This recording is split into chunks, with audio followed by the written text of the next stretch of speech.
मी परवाचा मेळावा बघितला आणि वाटत MIDC मध्ये देशातला पहिला धीरूभाई अंबानी डिफेन्स सिटीचा प्रोजेक्ट येतोय आणि मी आता याच्यावर सविस्तर बोलणार नाही, परंतु पुढच्या 8 दिवसामध्ये शेतकरी MIDC व्हावा म्हणून जो प्रयत्न करतायत त्याची प्रचिती आपल्या सगळ्यांना येईल।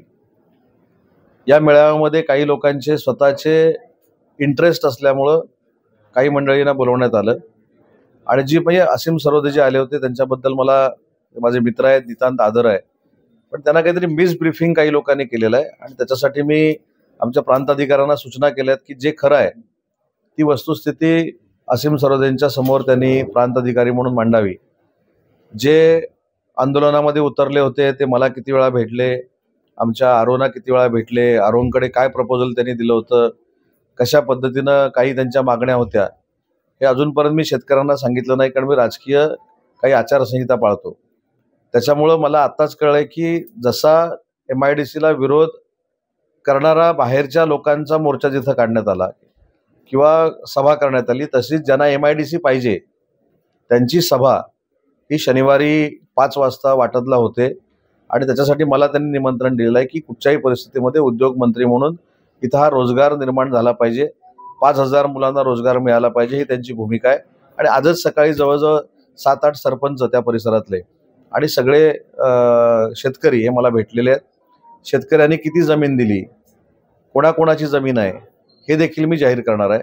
आणि कालच्या आंदोलनामध्ये जे होते ते मला येऊन काय काय बोलले, माझ्या सहकाऱ्यांना काय बोलले, आमच्या आरोनकडे त्यांनी काय प्रस्ताव ठेवला, कुठची कामं त्यांनी मागितली, हे सगळं पुराव्यानिशी हे त्या मेळाव्यामध्ये मी ठेवणार आहे। आणि दुसरी महत्त्वाची गोष्ट आहे की जे असीम सरोदेंनी सांगितलं की तिथल्या लोकांना विश्वासात घेऊन काही गोष्टी झाल्या पाहिजेत, त्यांचं ते म्हणणं बरोबर आहे। तिथल्या शेतकऱ्यांना विश्वासात घेऊनच सगळ्या गोष्टी करू, तिथल्या शेतकऱ्यांवर 1% अन्याय होईल अशी भूमिका आमच्या उद्योग विभागाची असणार नाही। नाही, मला असं वाटत नाही की बाहेर येणाऱ्यांनी काय कुठेही जातीय तेढ निर्माण केलेली नाही। शेवटी ते सामाजिक काम करतात ॲडव्होकेट सरोदे, त्याच्यामुळे त्यांना कोणीतरी मिसगाईड केलं असेल, त्यांना कोणीतरी चुकीची माहिती दिली असेल, परंतु त्यांनी तिथे येऊन काय जातीयवाद निर्माण करण्यासारखं काही भाषण केलं नाही। इथं येऊन काय जहाल काही वाद कुठं लागतील अशा पद्धतीचं भाषण केलं नाही।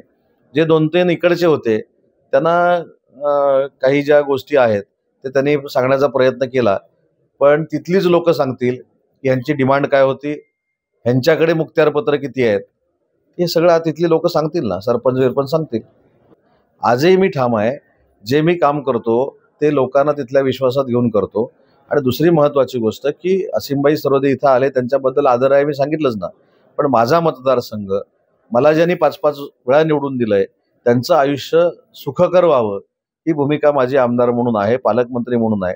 त्याच्यामुळे माझ्या मतदारसंघातल्या माझ्या घरातल्या लोकांना कशा पद्धतीनं न्याय मिळेल ही माझी भूमिका राहणार आहे।